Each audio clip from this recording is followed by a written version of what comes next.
Imagine a world without steel, no antiseptics, no CT scans, and yet someone performing surgery on the skull. A man with a club wound to the head, stone tools in hand, the patient conscious, the skull cut open, and the individual lives. This is not fiction. It's the archaeological record. Skulls from Neolithic Europe, pre-Incan Peru, and the late Iron Age in Switzerland all show deliberate trepanation and evidence that the patient survived.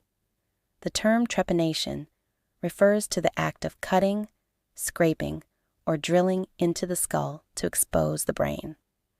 And it is, arguably, the oldest known form of surgery in human history. The big question is how. How did ancient surgeons, without modern medical knowledge, tools, or antibiotics, pull it off? Across continents and thousands of years, trepanation has been found in many cultures. At a site in Switzerland dated between 420 and 240 BCE, researchers documented 34 trepanned skulls. The survival rate, roughly 78%. That means these weren't fatal accidents. People lived through them. In Peru, the story becomes even more impressive. In a study of over 800 skulls spanning a millennium of Incan and pre-Incan civilizations, survival rates rose from 40% in the earliest periods to as high as 83% by the 1400s. In fact, during the Incan Empire, trepanation patients often survived better than Civil War soldiers treated in 19th century American field hospitals. So, why were people undergoing this procedure? In most cases, it seems to have been a response to trauma, especially skull fractures from blunt force injuries. Ancient warfare wasn't fought with sniper rifles or bombs, but with clubs, stones, and slings. A blow to the head could cause internal bleeding, swelling, or pressure. And trepanation was likely a way to relieve it. But there's more. Some trepanned skulls show no signs of trauma at all. This has led researchers to believe that trepanation may have also been used for treating epilepsy, mental illness, or other neurological disorders. And in many cases, it had spiritual meaning as well, releasing evil spirits, rebalancing the body, or restoring health through ritual. What's remarkable is how systematic it all appears. This wasn't random skull cracking. It was practiced, refined, and in some regions, like the Andes, it was done with surgical precision. So how was it actually performed?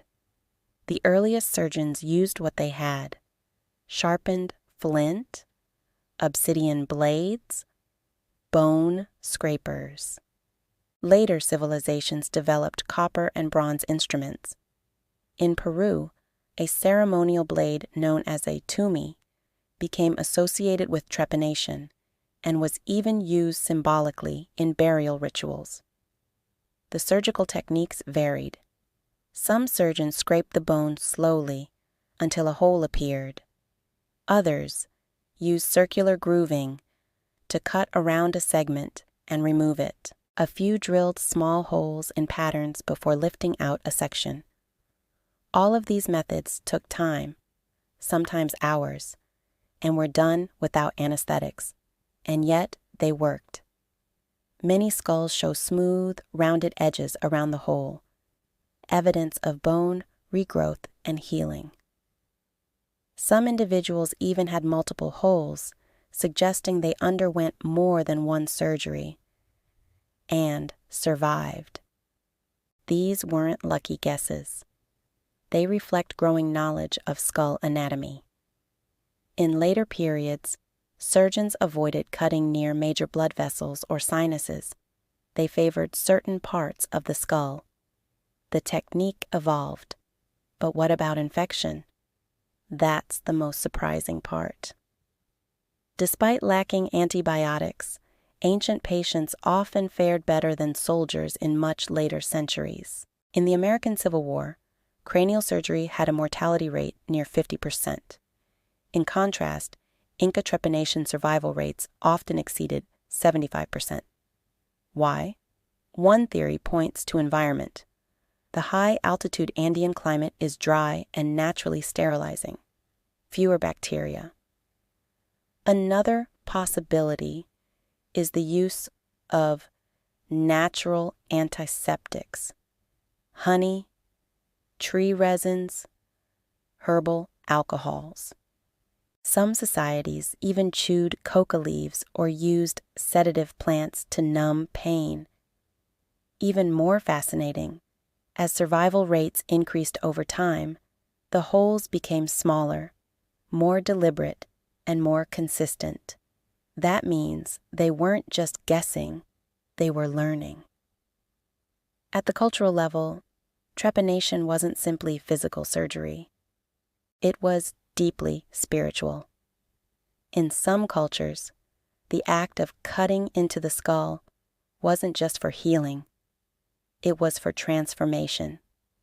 Ritual chants, ceremonies, or offerings often accompanied the procedure. One particularly powerful example comes from Megiddo, Israel. This was no random village healer. It suggests professional specialists, possibly royal physicians, operating with a level of skill not often credited to the Bronze Age. So what does all this tell us? First, the human instinct to heal runs deep. People have been opening skulls for over 7,000 years, not out of cruelty, but care. Second, surgical success doesn't always require modern tech. It requires practice, learning from failure, understanding anatomy, and refining technique over time. And third, ancient medicine was not primitive. It was adaptive, experimental, sometimes brutal, but surprisingly effective. The legacy of these early brain surgeries lives on today. The modern craniotomy, used to treat strokes, tumors, or trauma, is a direct descendant of trepanation. Today's neurosurgeons operate with MRI scans, robotic arms, and digital imaging. But they still follow the same basic principle: relieve pressure, remove damaged tissue, protect the brain. In that sense, the surgeon with a scalpel and the Neolithic healer with a sharpened rock share something profound. They both faced the skull and dared to open it.